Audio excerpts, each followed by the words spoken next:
a company that has grown so big that they can no longer even know if their supplier, a factory somewhere, has a subcontractor. I mean, either you take responsibility for your sites or you...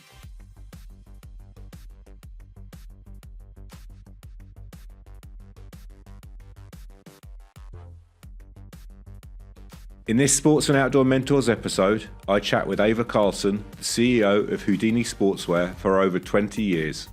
She recently transitioned into the new role of Chief Creative Officer, enabling her to focus more on her passions, including advancing the brand's circular and regenerative initiatives. We filmed this episode in Houdini's pop-up store in central Munich. I hope you enjoy the episode. If you do, please leave us a review or comment. And if you haven't already, please subscribe. So Eva, you've been now involved in the industry for over 30 years and with Houdini, leading Houdini for over 20 years now. Looking back, what were the key events that kind of led you to where you are today? Being part of this industry, the reason for that is being brought up in an outdoor family. Friluftsliv is something that we speak about in Sweden and the Nordics, and I guess that's a way of life that is very close to nature, and nature has a natural place on a daily basis, but also, of course, in terms of adventures. But it's not like you put on your outdoor wardrobe and head out for a specific adventure. It's rather a way of life. And that's how I lived. So I spent so much time with my parents and siblings in nature. So passionate about that, passionate about the natural systems, natural sciences, beauty of nature. There's so much to take in terms of inspiration from spending time in nature. So that's why I ended up here. Are you able to still find the time to spend time in nature and enjoy nature? Because I'm sure it's not easy, as with everybody. You know, we're all have let's say demands on us all the time, every day. But are you still able to kind of carve that time out and reconnect with nature? I definitely do, and I think it's changed, because back in the days I could do like big adventures, of course, sailing across the Atlantic or spending a whole winter up in the mountains somewhere, and I did. But nowadays I think that it has helped me, this way of living friluftsliv. It's a much more, it doesn't have to be those big adventures. It's about spending time outside, and that I can carve time for every day. On my own, with my colleagues, with my family. Yeah. During those 30 years, there have been a lot of changes, let's say, within the industry, and the industry's evolved a lot. Is there anything that surprised you in how the industry's changed, either good or bad? I've been surprised at the slow rate of change, I must say. Considering we're all outdoor lovers, considering all our customers and users out there are also outdoor lovers, we could have transformed ourselves into something much better and then become an example for other industries. And we haven't. And that's, to me, it's sadness. There's for sure changes happening. And we have evolved in many ways. I think that collaboration is flourishing much more today than it used to, which is wonderful, and a big step in the right direction in terms of moving towards something more sustainable, maybe even regenerative in the future. But collaboration is key there. So that is, and then we all know the shifts from the analog to the digital, and different. Like apparel becoming one rather than fashion and art being separate. So there's a lot of things changing, of course. And I like change. I think it's really, you have to embrace it and then figure out how you can play a part in that change so that you can help it in the right direction in collaboration with others. And what about the consumer? How has the consumer expectations changed? I mean, you touched on a little bit there, let's say the apparel industry being rather one industry than necessarily being split by different, whether it's sport or outdoor or fashion. The lines are very much blurred. But yeah, any other thing else that you kind of you feel, you sense that the consumer has evolved over that time? I think that maybe we've been in a bubble and working with buyers rather than people, and shaping our businesses and our offerings from that market perspective rather than from somebody who has an idea of what they want to bring to the world, and connecting with people who then share those ideas and need those products or services or whatever. I think that gatekeeping function that has been around for a long time has hurt the industry for sure. Can I give you an example? Please. And of course, this is not, this is my hunch, I should say. When I started at Houdini, which was early 2001, and we didn't have any resources. We had an idea of what we wanted to create. That it was made possible, that we managed to get the space, it is quite strange, I think. But I have a theory, and that is that we designed products and we didn't stop developing them until they were on par with the vision that we had when we started out on the design process. And that meant that we were successful out there. What does that mean? Potentially, it means that brands around us were putting out average products on the market, thinking that we have our space, we're a leader in or something. So there was a gap there. There was a gap where there's opportunity to design the best product and connect with people who want the best product at a slightly higher price when they buy it. That is interesting, I think. So maybe we should embrace design and our ideals much more, rather than looking at price points, gaps in terms of product range, and then end up compromising with more or less everything on the journey towards getting that product on the market. Mm. But so before joining Houdini, as you said, in 2000 and 2001, so you spent time working with some other businesses within the industry, so including Salomon and Patagonia. I'm interested, looking back at that time, were there things that you were able to take from that experience that you somehow brought with you to Houdini, and it influenced how Houdini is today, or how at least you operated within Houdini? Absolutely. I think I've had the luxury of working for wonderful companies with amazing colleagues. And I was very young when I started out, first with Natur company to with a distributor in the Nordics for Patagonia, and then moving towards the consultancy for Patagonia for several years. And two brands that are amazingly different. One very purpose-driven, Patagonia, in terms of design and product and sustainability. And then one, Salomon, that was very much into market and understanding youth culture and understanding users and consumers. And we did great stuff, and I really enjoyed it. But I also could feel that there were things that I found were compromises, unnecessary compromises. So when I came to Houdini, it was really interesting to see how we could maybe become much closer to the user, understand that user much more profoundly, and design products accordingly. And I would like to add that that user is also us. We're not designing for a group over there that we don't know. We're designing for people like ourselves. And maybe that's also a secret for companies in the future, to not try to be everyone, for everything for everyone, but rather find your niche and really do it well. And then not compromise. Just have a very clear idea where you want to go with each product and with your company in the long term, and then take that journey. You've touched on this maybe a little bit already, but I'm interested, today it's clear Houdini is, I think, very much a leader from whether it's a sustainability perspective or a social responsibility perspective.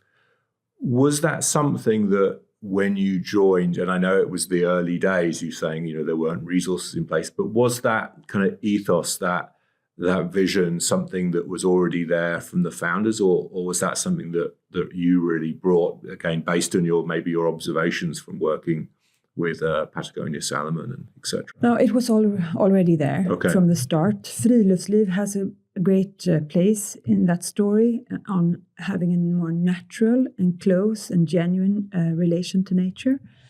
But then how it was possible to incorporate into business has evolved, of course, with technology, one thing, and then learning much more about the biosphere and how we need to understand it more properly and in order to work with it rather than against it.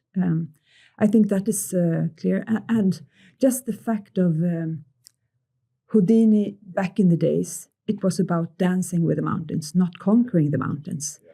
And conquering the mountains was kind of the way of portraying mountaineers and outdoor pursuits, sometimes even today. Absolutely.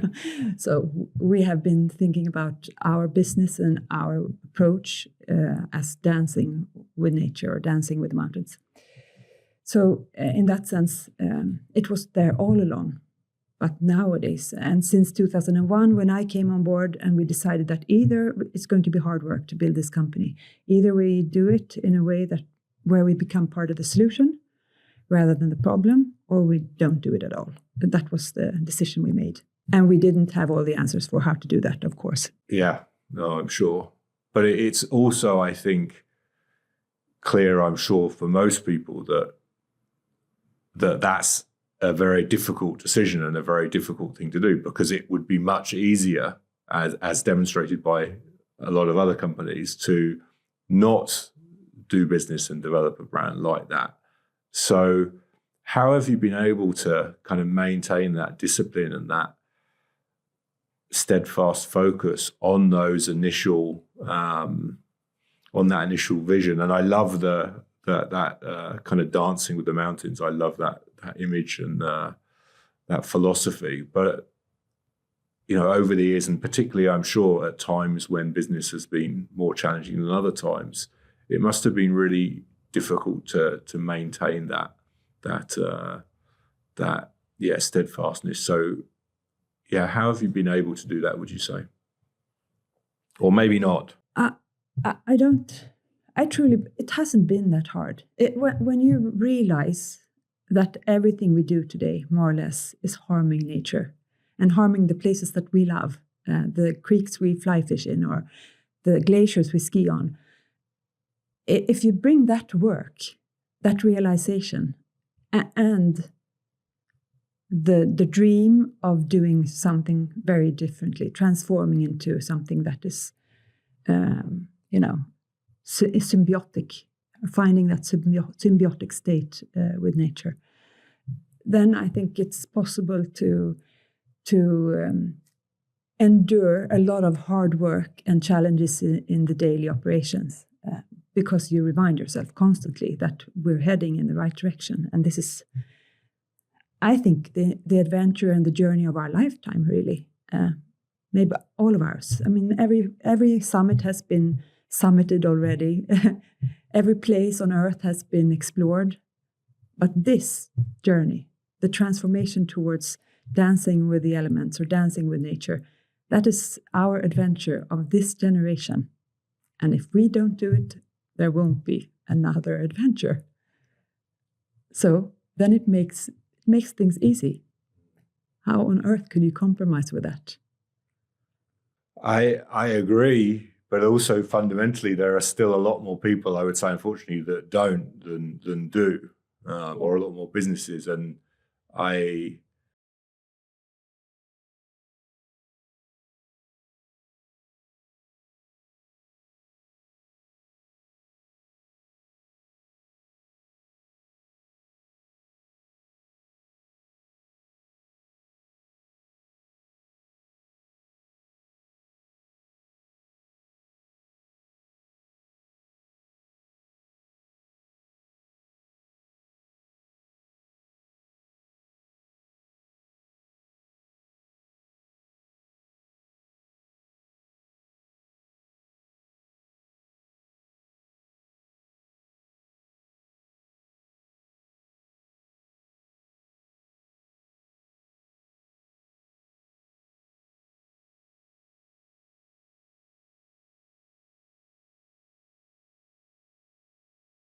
one thing that strikes me then, I think, when you're looking for people to join Houdini, it's clear that you need to have people that have the same philosophy, the same mindset. But that's pretty difficult, I would say, to identify, because it's very easy for anybody to sit here and say, oh yeah, I completely agree with you. That makes sense. We're 100% aligned. But in reality, I think it's probably quite difficult. So when you're looking to bring people on board Houdini to help you on this journey, what are you looking for? I think we're looking for individuals who share our vision. I think that if you look at our company and our team, you can describe it as a collective of like-minded who share passions, not maybe the same sports, but the same passion for sports and outdoor life. And it's at least not even only in our home market. In general, I would say that it's very clear to people out there who we are and on which journey we're on. And that has been a very attractive journey for many, not only young people, I would like to add. It's clear to us that we have people that have done amazing careers, who are willing to reduce salaries and a lot of other things in order to be part of our journey. There's an awakening happening. But then that it's been clear who we are and the journey we're on, meaning that we also find like-minded, or they find us rather. Okay. We have not been that... It's not been necessary for us to go out and recruit that often. We find the most amazing people by them connecting with us. How would you define your own leadership style? I very seldom think about this in terms of me being a leader. I think it's also very much legacy to have, the CEO standing on a stage talking about something when there's a whole team of people, not only the core team, but also our partners and also our customers. Everybody's part of a journey together. But in terms of my responsibility as a CEO, I need to make sure that that process that we see everywhere in nature, where knowledge is shared, values distributed, there's constant evolution. That has to be part of the workplace, the way I see it. But what does that mean? That yes, we can have a very strong, tight community vibe, like creative collective. But I can sometimes see that we cannot, close that bubble and only hang out with ourselves, but really make sure that we also take in other perspectives. Sometimes perspectives that might feel a bit awkward or not right, but in order to understand and evolve together, that is, of course, really, really important. So that has been part of my role. I've told myself that I need to make sure that we constantly widen our perspective and have a more holistic approach to understanding. And that could be working with a car company, and it is. We can learn a lot from each other, and it's about hanging out and learning from indigenous, because there's so much wisdom to learn from there. So, that widening of perspective and knowledge sharing, that I think has been an important part of what I wanted, what I want to achieve, at least. So still on you and on your role, what would you say is your favorite part of your role, but also the least favorite part of your role? My favorite part of my role is envisioning a better future together with my wonderful colleagues, working in teams to innovate new solutions, find more smarter solutions or more beautiful products. And I love that, hooking up with people, whether it's within the team, which is, of course, always the case, but also external partners and work on those types of projects. I really love that. And just having that community feeling. What I don't appreciate is what is that? I love my work, so it's. But I guess I'll have to come back to that being portrayed as the one man or one woman that is the reason for it all, which is never the case. Yeah. Has it been important for you to make sure that, when you're collaborating with people, okay, Hannah was already actually on board, but that you're looking for really complementary skills to what you bring? Is that something that's very conscious for you? Yes, it's very conscious, and that's a necessity because we're a fairly small company working in an industry with giants that we call colleagues in the business because they are. And I don't know how many, you know more about that than me, but we are 45 people at Houdini. And we managed to create amazing products, an amazing storytelling as a brand, sharing knowledge, being open source. We do a lot of things with those 45 people. And maybe there are 450 at many of our competitors or colleagues in the business. So that means we have to be really, really focused on what we want to do and not do other stuff that is unnecessary. And we need to really, really make sure that we complement each other and then just go full speed ahead. So that's really interesting. So because I think that focus on only doing what you really need to do and what really adds value, I think that's something that a lot of businesses need to kind of reflect on, because I think, especially at a time where the market is challenging,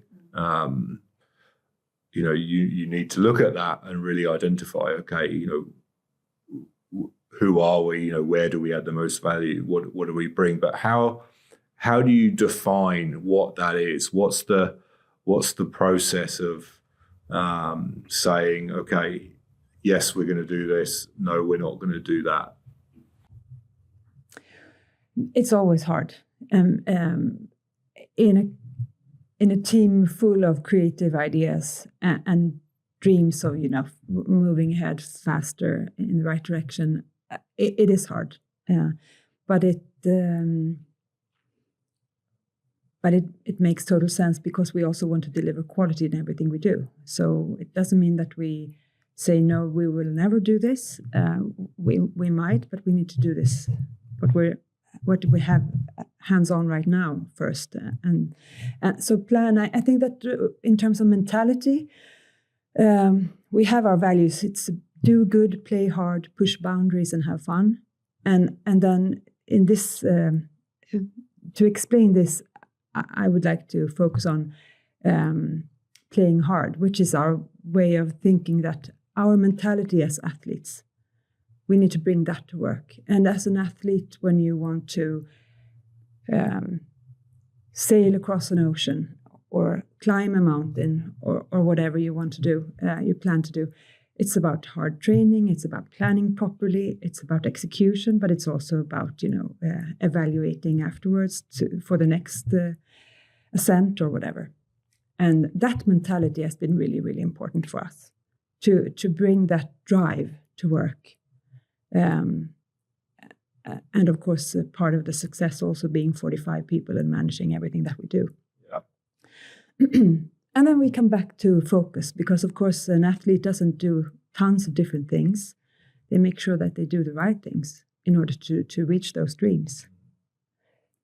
Yeah. But like I said, it's hard. And there's so many things that we would have been doing already if we had the resources for it. Yeah. But then we can either share it and somebody else can do it instead of us. That happens sometimes, or we save it for later. And there's a lot of things saved for later that I look forward to do during the next couple of years. I think in addition to the product, an area that I'm really interested in is the circular business model approach that you've piloted in Stockholm with Circle. So this is a store where you can buy a new product, but you can also buy used products, you can rent products, and I think there's even maybe subscription model, and there's obviously the opportunity to repair as well. So how do you see that evolving? Because I think those things are admired by a lot of people, I think, but there's this question of, can it be a sustainable business model? So how are you finding that? Because it's been, what, 6 months, maybe a little bit? No, longer than that. No, a year. No, it's almost a year. Yeah, it's almost a year. Yes. And looking back, we've been exploring circular business models since a decade. So we introduced rental, and of course repairs has been part of our business since day one. But rental and reuse was introduced 10 years ago, a little more than 10 years ago. And then we learned from that and realized that from a user or customer point of view, we were pushing customers into different rabbit holes. If you're renting, you're going this way, especially online. And so it wasn't a seamless user-centric model. So what we did with Houdini Circle was trying to move towards that user-centric, seamless experience where you can do it all depending on who you are and what you're going to do and what makes sense for you as an individual. And we also, looking back at those 10 years, we also learned that is the only way that it can become actually a part of the sustainability journey that we're on. Because for a mountain guide who works in shell layers 24/7, of course, it's not going to be the right thing for him or her to rent. He might have a lifetime lease, which is more or less what we're doing, although it's called purchasing. So for him, that makes sense, but he might go on on some kind of vacation that he seldom goes on, that mountain guide. And then he will rent for that. And then there's people who'd rather subscribe because they have a small place at home. They only want to have the stuff that they really, really need for this type of weather and this season. And then they shift from season to season with the help of us. So I think it's really, really interesting to explore how we can enable people, empower people to have a more easier way of life, creating more opportunities for adventure without adding tons of gear to people's wardrobes and using tons of money from their wallets. And that is when we started out with circular business models. One of the reasons was also that we like to see ourselves as an inclusive brand, but of course we're not when you think about how much it costs to buy a new product. And if over time the cost per use is not high at all, but at the time of investment, of course, it is expensive. So that means that we are hindering a lot of people from buying good stuff that performs, but also is the right choice in terms of sustainability. So with rental, with reuse, we suddenly had an entry-level price point without compromising anywhere. So that was really interesting to start out with, and that's how we're growing it. And then you asked about the business viability of this. And one thing is that some customers and users out there are more than ready for this. Others are not at all. So we're not pushing this on people. We're rather cultivating this in a way that maybe inspires and ignites an idea of the opportunity to do it in a different way, but then not pushing it, but rather evolving organically. And then when it comes to policies and all the aspects of the financial aspects, we're in a state where the system is pushing us back in the wrong direction. So this business model will be much more profitable and create value, also monetary value, much more so when we have the right policies in place. Because nowadays we still buy virgin resources at a lower price than recycled resources. We can destroy ecosystems and compromise with people, and it doesn't cost companies anything. And of course, that's crazy. So we're preparing for policies that are going to be better, and we're trying as often as we can to make sure that policymakers understand that they have a responsibility to make this happen. It must be quite tough then to see situations like what's happening obviously in the US with Mr. Trump returning for a second term. We have situations like that closer to home. The Swedish government right now is not working in the right direction. They're compromising with a lot that has been built up in the Nordics and Sweden for centuries, or at least 1 century. But yeah, I think that we wouldn't have been able to. I wouldn't have been able to manage this for this long without focusing on what's good. I mean, you have to acknowledge problems and acknowledge what your negative impacts or somebody else who's out there who's hindering you on your journey. But I will never. I refuse to let them take my energy. I'd much rather focus on all the brilliant people out there, and there are so many of them. They might not be in power everywhere, but there's also a force from, the groundwork that is happening, and then amazing forefront companies in every sector. So focusing on that and networking and doing more things together, I'm hopeful. Although this year it doesn't make me think that we're heading in the right direction with fascist regimes growing and wars everywhere. And the Southern Hemisphere still being compromised with. We have so much knowledge that we're knowledge, but not that much wisdom, and the common sense that we should be applying to more or less everything is there, but it's not practiced. Maybe on the topic of wisdom, when you're maybe facing a difficult decision or a challenging time professionally, what resources do you have to help you either take decisions or get you through those difficult periods? Do you have mentors or coaches that you've worked with, or how do you kind of get through those periods and address those tough decisions? I have younger people in my team that I choose to see as mentors because they bring things that I cannot see properly, and then there's so much experience and people that I've had the honor of working with back in throughout my working life, so to speak. That is still an inspiration for sure.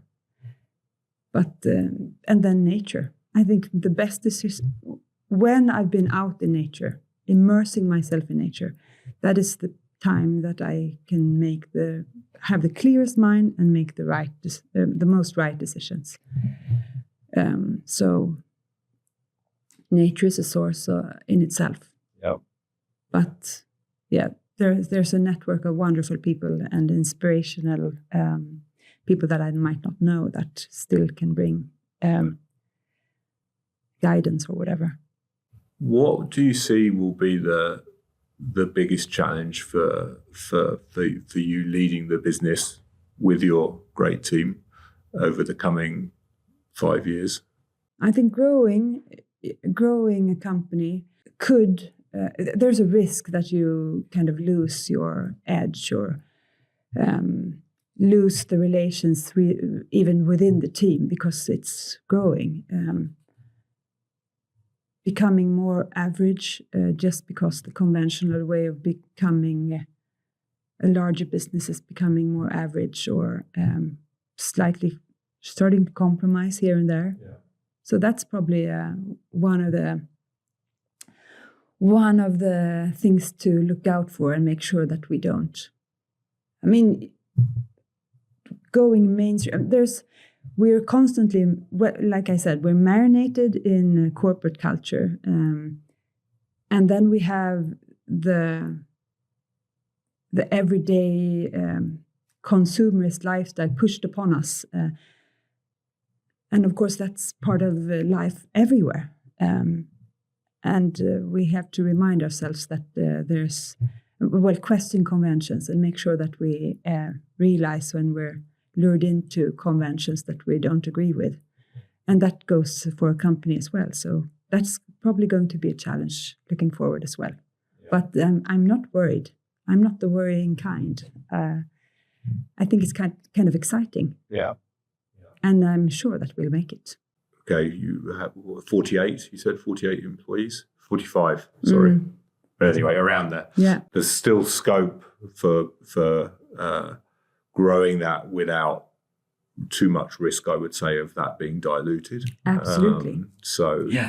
And then there's like digital solutions. There are so many things today that we didn't have a few years ago. Nobody needs, well, maybe we don't need to fit on all of us on a bus the next 10 years. Yeah. But I think it's important to make sure that those human connections and that feeling part of something important and knowing that you are an important part of that journey. Yeah. That is going to be, and you could lose that. Yes. We're not going to lose that. Yeah.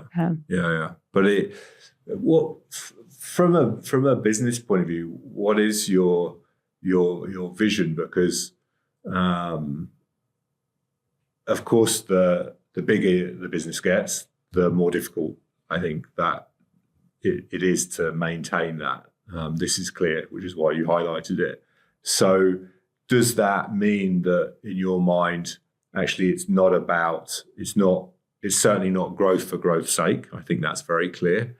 But do you have a vision for how you would like to see the brand in terms of its scale and the impact that it's having in the foreseeable future? Well, we're on a journey towards regeneration, and we don't like to compromise. So on this growth journey, which is not about monetary growth only, it's about growing up our opportunity to create ripples, share knowledge, influence colleagues in the business to work with us on this journey. Together with others in the outdoor industry, inspire other industries to take the same journey or go on the same journey. So I think we will have to. We will for sure have to watch out for this, but being uncompromising, it doesn't mean that we will accidentally grow into a state where we're not ourselves anymore. We will make sure to stop and assess before we end up in doing a big mistake like that. Yeah, I think that's part of our way of working. I think all the time. I hear, but well, thinking's a good thing. What do you call it? The precautionary principle. That's what it's called in English. The precautionary principle can, of course, be applied to chemistry, but it should be applied to scale and size and growth as well.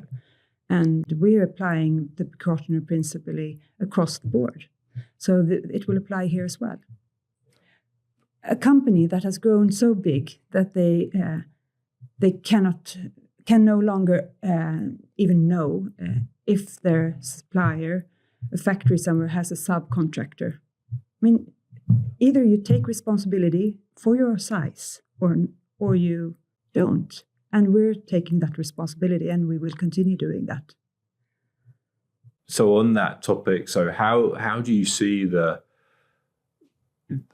sustainable apparel business or market developing? And you've talked already about the fact that you would like to see Houdini somehow with a bit of a almost like an open source ethos where you're happy to kind of share what you're doing and how you're developing with others. But how do you see that the sustainability hopefully developing into a more regenerative even? How do you see the apparel business developing like that as a whole? The sector in its entirety. Yeah. Well, I think that, like I mentioned, I think that there's more collaboration. I can see more collaboration today than I did. It was much more about competition and having exclusive rights to something and so forth. So our open source is not a way of some idea of ours that we might want to apply. It's a principle of ours. So when we have developed a fabric together with a wonderful supplier, spent years together on it, we just simply won't ask for exclusivity. We want to share. And I think if you look from a responsibility point of view or a sustainability point of view, that's the only choice. And the other one, you have to really, really consider what you're doing if you start asking for exclusivity on sustainability solutions. But being a responsible business is about more than that. And what I think is many times I do believe that the interpretation of being a sustainable business means that you're less creative, you have less innovative performing fabrics and products and so forth. But I really find it, on the contrary, we have, thanks to our very strict and narrow framework in terms of planetary boundary science and our vision of becoming regenerative, we have become much more creative within that space. And we end up deciding on finding a solution for one specific problem. And at the end of those projects, and that is always the case, we have solved that problem, but we've also added value elsewhere. And I can have, there's so many examples of this, microplastics, and making sure that we design mid layers that don't shed microfibers. And then suddenly you have a fabric that is monomaterial instead of several materials, so it becomes circular by design, more comfortable next to skin, more comfortable from a layering perspective. There are so many things that we just take for granted that this is the best we can do, and we can do much, much better. And with our tight framework, we ignite that creativity in a way that I don't think you do if you just end up with a conventional. And then we also attract the best designers, because who doesn't want to create the best products after 5 years in design school? They are intrigued by the challenge that we provide. Yeah, absolutely. Now, I think all future innovations are either fundamentally linked to sustainability or are just driving that topic forward. There shouldn't be anything outside of that in an ideal world.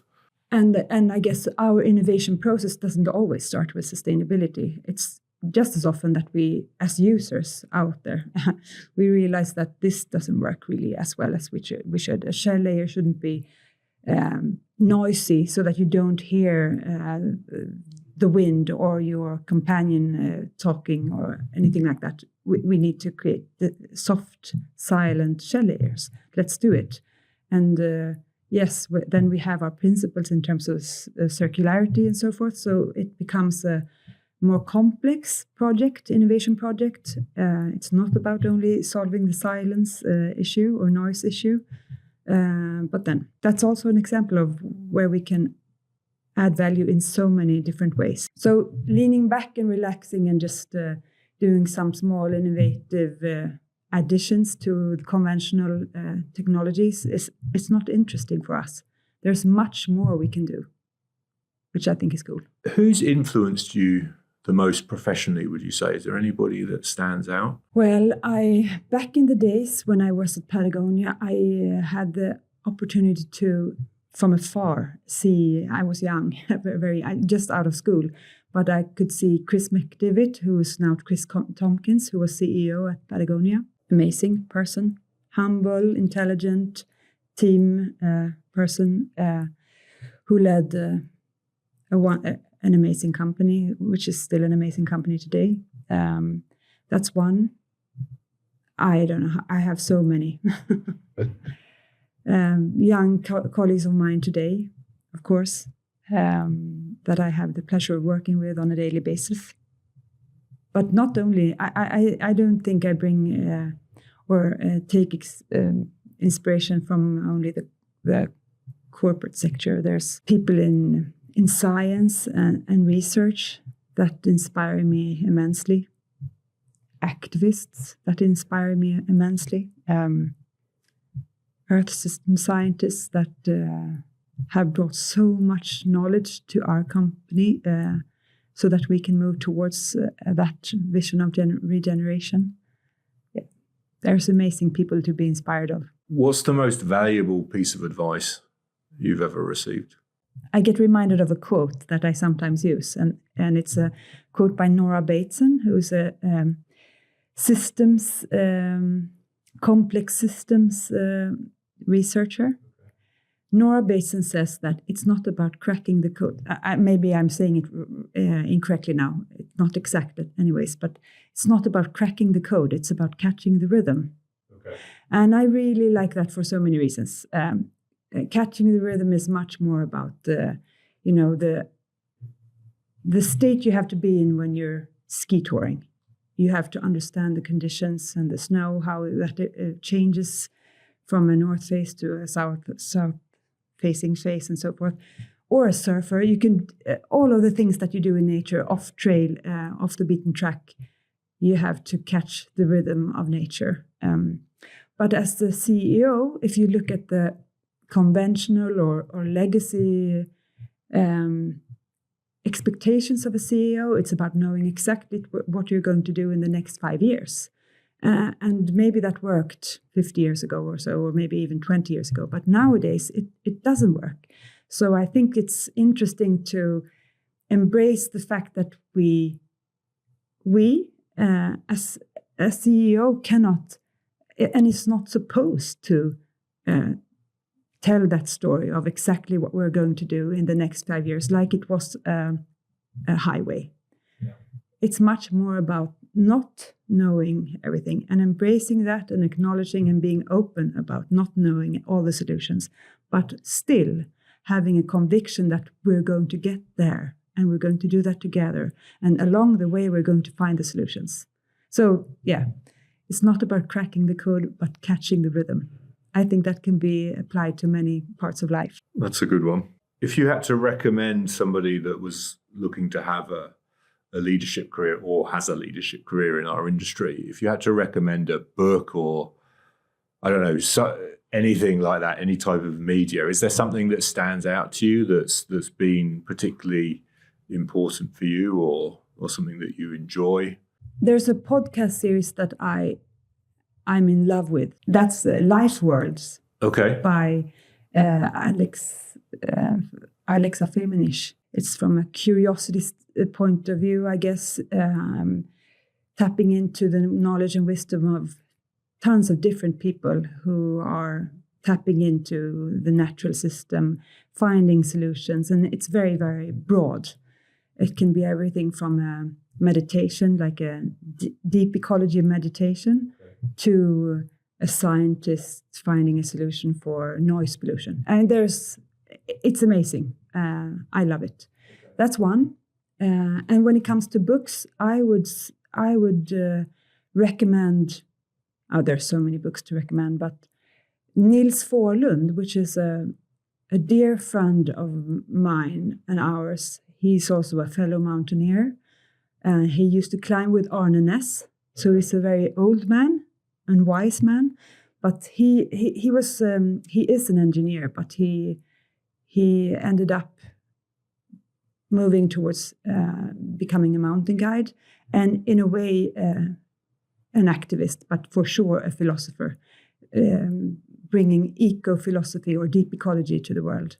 And his books, Nils Forlund is his name. Okay, and what's the name of the book? Do you remember? Several books. Okay. Yeah, but any one of them. And Arne Næss is also... so the deep ecology philosophy, I think that is for sure something to get acquainted with.